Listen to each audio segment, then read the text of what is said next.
나의 조상은 대대로 바닷가에 살았답니다. 그래서 나도 바다가 못 견디게 좋았는지 모릅니다. 밤낮 없이 출렁대는 바다는 내게 있어 어머니의 품같이 다정한 곳이었고 또 즐거운 놀이터이기도 하였습니다. 어려서부터 조물애기 동무들과 바다 모래성을 쌓기도 했고 얕은 바닷물에 뛰어들어 물장구를 치며 놀기를 무척 즐겼습니다. 철이 들면서부터 나는 친구를 가릴 줄도 알고 몰래 사귀는 사람도 생겼습니다. 어느 해 여름 나는 그 처녀와 함께 일부러 가까운 바다를 두고 먼 바다로 해수욕을 갔었습니다. 남모를 사람들 틈에 섞여 맘 놓고 한여름을 지내보려고 해서였습니다. 지금도 눈앞에서 난 그 처녀의 날씬한 몸매, 희리인 살결, 나는 그 처녀를 인어라 불렀습니다. 나도 남만 못지않게 헤엄을 잘 쳤지만 그 처녀는 나보다도 무척 더 헤엄을 잘 쳤습니다. 바닷가 모래밭에 나란히 앉아 우리는 어린아이 모양 모래 장난을 하다가 둘 중에 누가 머리에 모래를 뿌리고 먼저 바닷물로 뛰어듭니다. 그러면 남은 사람이 역시 뒤쫓아 바닷물로 뛰어듭니다. 정말 바다는 즐거운 우리들의 놀이터였습니다. 그러나 그해 여름이 다 가기도 전에 나는 혼자 그 바닷가를 떠나지 않으면 안 되게 되었습니다. 그 처녀는 자기의 헤엄 잘 치는 재주를 믿고 바다로 자꾸 헤엄쳐 가버리고는 영영 다시 돌아오질 않았습니다. 정말 그 처녀는 인어의 피를 받아가지고 태어난 것이나 아닐까, 이런 생각까지를 하게 되었습니다. 수십 척의 배들을 동원하여 별별 수단을 다해 찾아보았으나 그 처녀의 시체는 나타나지 않았습니다. 그 뒤로부터 나는 헤엄치기를 좋아하지 않았습니다. 아니, 바다까지가 싫어졌습니다. 그러나 한여름이 오면 또 바다를 찾지 않고는 견디지 못했습니다. 나는 해마다 잃어버린 그 처녀를 생각하고 또 그 바닷가를 찾아가곤 하였습니다. 한여름을 바닷가 모래밭에 앉아 우두커니 먼 바다만을 바라보는 내 심정이란 무어라 형용할 수 없이 안타까웠습니다.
그런데 어느 날 뒤에 한 일이지만 그게 바로 그 처녀가 먼 바다로 가버린 그 날이었다고 생각됩니다. 내가 바다 쪽을 바라보고 있노라니까 저쪽 먼 바다로부터 누가 날 오라고 손짓하는 것이 아니겠습니까? 나는 벌떡 일어나 바닷물 속에 뛰어들었습니다. 얼마나 헤엄쳤는지 내 앞에는 조그만 섬이 하나 나타났고 그 섬 위엔 머리채를 3단같이 늘어뜨린 처녀 하나가 앉아 있었습니다. 참 용감하군요. 아직 아무도 여기까지 헤엄쳐 온 사람은 없는데 하며 반겨 맞아주었습니다. 당신은 누구신데 이런 외딴 섬에 혼자 앉아있소? 보시는 바와 같이 하며 그는 머리채로 가렸던 몸뚱이를 드러내 보였습니다. 인어로구나. 인어라는 말은 들었지만 그리고 그림 같은 데서는 본 적이 있지만 정말 이렇게 하반신이 고기꼬리로 된 사람은 보기는 처음입니다. 자세히 보니 몸에는 전부 고깃비늘 같은 것이 돋아 있었습니다. 그러나 나는 조금도 놀라거나 또 놀라워하는 눈치를 보이지 않았습니다. 나는 그를 물끄러미 바라볼 뿐 무엇라 할 말을 몰랐습니다. 당신은 그 뜨거운 사랑이, 그 안타까운 그리움이 당신을 여기까지 오게 했습니다. 그러나 퍽 실망하셨지요? 그 여자는 이 바다에도 이젠 없습니다. 그걸 당신이 어떻게? 육지에서 생긴 일은 전혀 모르지만 이 바다에서 생긴 일은 낱낱이 알고 있지요. 그러면 영원히 다시 만날 수는 없을까요? 글쎄요, 저 하늘에 가서 영혼으로서나 만날 수 있을는지요? 그런 건 우리 인어들보다 당신네들이 더 잘 알고 있지 않아요? 고맙소. 단념해버리지요. 바다를 깨끗이 잊어버리지요. 정말 잊을 수 있어요? 그럼 어쩝니까? 그 텅 빈 자리를 무엇으로 채웁니까? 눈물과 한숨을 가득 담아두지요. 아휴, 가엾어라. 제가 가르쳐 드릴까요? 그보다 훨씬 좋은 방법을? 나는 인어의 얼굴만 물끄러미 쳐다볼 뿐 더 말하지 않았습니다. 제 소원을 이루어만 주신다면 저는 반겨 당신의 사랑이 되겠어요. 그 소원이란? 날 사람이 되게 하여 주세요. 당신이 오랫동안 기다리던 그런 여인이 되게 하여 주셔요. 사람이? 여인이? 나는 그의 말을 되풀이했습니다. 그러나 나는 그런 문제보다 하나 더 큰 것이 있다고 생각했습니다. 당신도 영원히 바다를 잊을 수만 있다면 난 어떤 방법을 써서라도 당신을 사람으로 만들어 드리지요. 전 이제 바다가 싫어졌어요. 바다란 너무 쓸쓸한 곳이에요. 그렇지만 바닷속엔 산호며 진주며 수많은 어족들이며 해초들이 있지 않아요? 땅 위에 꽃에 묻지 않을 그런 아름다운 것들이 얼마든지 있지 않아요? 그런 게 무슨 소용이 있습니까? 사랑하는 일, 사랑을 받는 일, 그것밖에 더 귀하고 큰 게 어디 있어요? 그렇기는 하지만 나는 다시 바닷가로 헤엄쳐 나왔습니다. 그리고 며칠이고 그 인어 아가씨를 잊으려고 애를 썼으나 도무지 잊을 길이 없었습니다. 그럼 어떻게 하나? 단 한 가지 길밖에 없었습니다.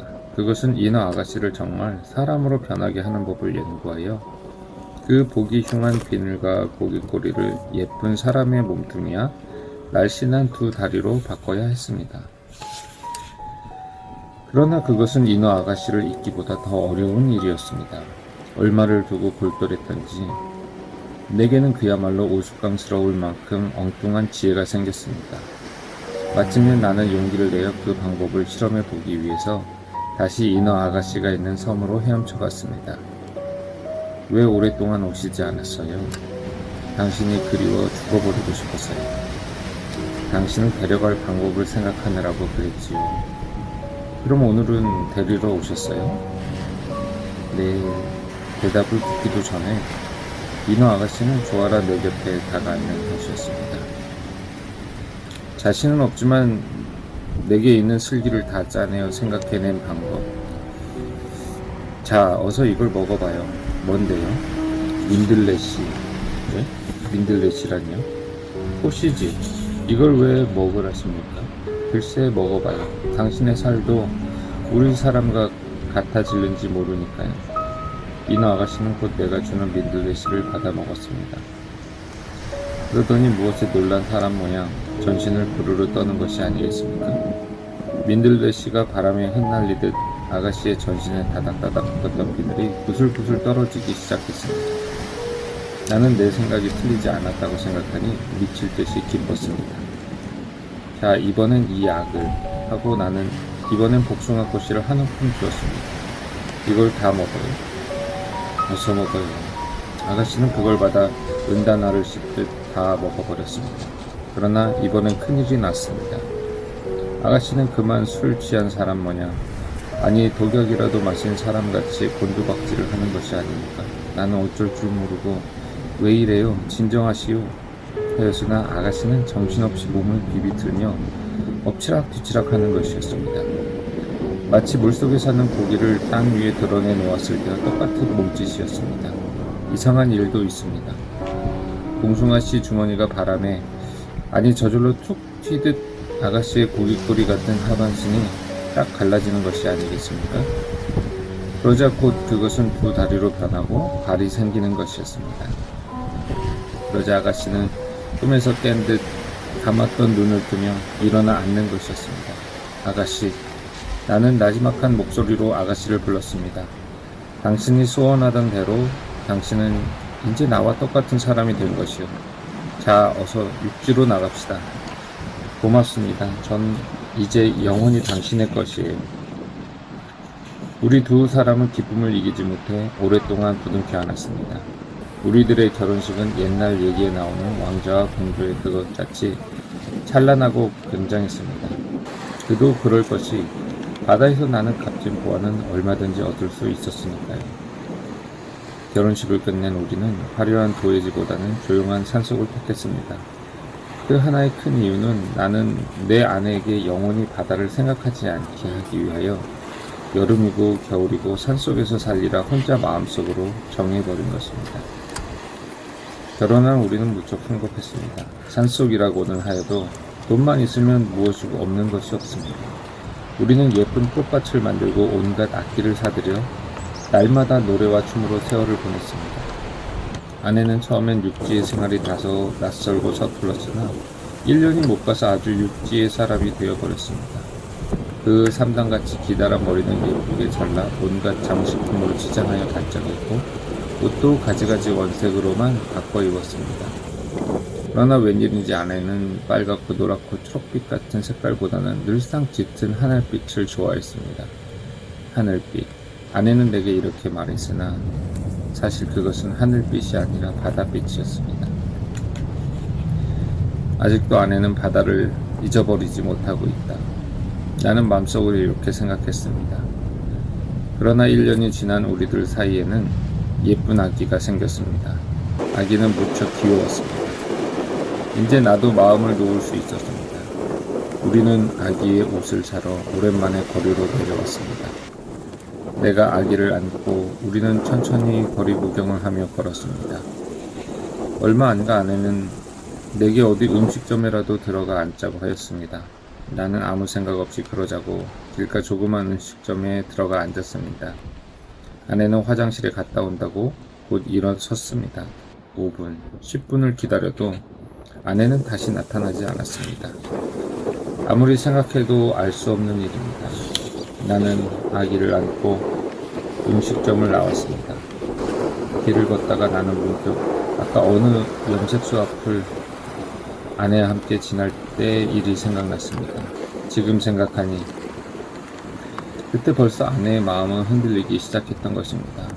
염색소 2층엔 진한 하늘색, 바다색 물감을 들여 늘어뜨린 수많은 피륙들이 바람에 나부끼는 것을 보고 아내는 갑자기 바다를 생각했을 것입니다. 그 위에서 그냥 단숨에 나와 아기를 버리고 바다로 달아나 버렸을 것입니다. 굳이 다시 아내를 찾아 바다로 갈 필요는 없다고 나는 생각했습니다. 아기와 나를 합한 사랑과 바다, 그것과 어느 쪽이 더 무거울까? 그것을 저울질하고 아내는 다시 산으로 돌아오든지 영원히 안 돌아오든지 할 것이지 내가 찾아가 사정할 따위 일이 아니라고 생각되었기 때문입니다. 아기를 데리고 나는 다시 산속 집으로 돌아왔습니다. 아기는 유모를 만났기 때문에 아무 일 없이 잘 자랐습니다. 한 해, 이태. 나는 아기가 자라면 자랄수록 어머니를 닮아가는 것 같이 느꼈습니다. 그러나 나는 아기 어머니를 영영 바다 함께 잊어버리리라 이를 갈며 다짐했습니다. 그러나 지금이라도 아기와 나를 찾아 아기 어머니가 돌아만 온다면 나는 반겨 맞아 주어야 하겠다고 생각했습니다.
내 아기의 나이 6살 되던 해에 생긴 일입니다. 나는 아기에게 재미있는 그림책을 사다 주었습니다. 그리고 크레용과 도화지도 사다 주었습니다. 나는 그림책을 살 때마다 언제나 바다가 있는 그림책을 사질 않았습니다. 심지어는 배가 있는 그림책도 사질 않았으니까요. 동물, 식물을 그린 그림책과 기차, 자동차 같은 떼엄만 감으면 저절로 움직이는 노름감 같은 것을 얼마든지 사다 주었습니다. 어느 날 나는 하얀 벽에 무엇이 가득 그려져 있는 것을 보고 깜짝 놀랐습니다. 그것은 내 아이가 한번 보지도 듣지도 못한 바닷속에 사는 조개와 소라 같은 것을 가득 그려놓았기 때문입니다. 나는 내 아이에게 이걸 어디서 보고 그렸느냐고 묻기가 무서워졌습니다. 나는 이 이상 바다를 피하여 이런 쓸쓸한 산속에 사는 것이 무의미하다는 것을 느꼈습니다. 나는 아이를 데리고 다시 거리로 내려왔습니다. 경차 소리, 자동차 소리, 요란한 음악 소리. 그러나 내 아이는 그런 것들에 귀를 기울이지 않았습니다. 그러던 어느 날 나는 내 아이 곁에 앉아 책을 읽고 있었습니다. 문 밖에서 뚜 하는 그다지 크지도 이상할 것도 없는 소리가 들려왔습니다. 그런데 내 아이는 무엇에 놀란 사람 마냥 문을 박차고 밖으로 내닫는 것이 아니겠습니까? 나는 깜짝 놀라 곧 아이의 뒤를 따라 나가 보았습니다. 예, 그거 놔줘. 입에 물고 뚜뚜 부는 아이에게 내 아이가 하는 말이었습니다. 그래, 주어라. 내 아주 훌륭한 자동차를 줄게. 나도 이렇게 말했습니다. 그 아이는 입에 물었던 것을 내 아이에게 주었습니다. 나는 약속대로 몇 가의 노른감을 들고 나와 거기 있는 아이들에게 나누어 주며 너희들 이해하고 정답게 놀아줘라, 응? 하고 부탁했습니다. 그날 저녁 나는 내 아이가 뚜뚜 구는 것을 열심히 들여다보고 있다가 문득 깨달았습니다. 그것은 소라로 만든 필이었습니다. 어머니를 닮아서 너도 역시 바다가 그리운 모양이구나. 나는 내 아이를 물끄러미 쳐다보며 이렇게 생각했습니다. 그 뒤 나는 내 아이가 가지고 노는 노른감을 늘 유심히 들여다보았습니다. 내 아이는 그 값비싼 노른감을 들고 나가선 동네 아이들에게 나누어 주어버리고 그 대신 바닷가에서 주워온 조개 껍질을 수두룩이 방바닥에 버려놓고 노는 것이었습니다. 얘야, 우리 이번에 여름엔 바다에 갈까? 바다가 뭔데요? 소라와 조개와 물고기들이 사는 곳이 바다란다. 아, 좋아. 내 아이는 기절이라도 할 듯이 좋아 날뛰는 것이었습니다. 나는 그만 정실이 아찔했습니다.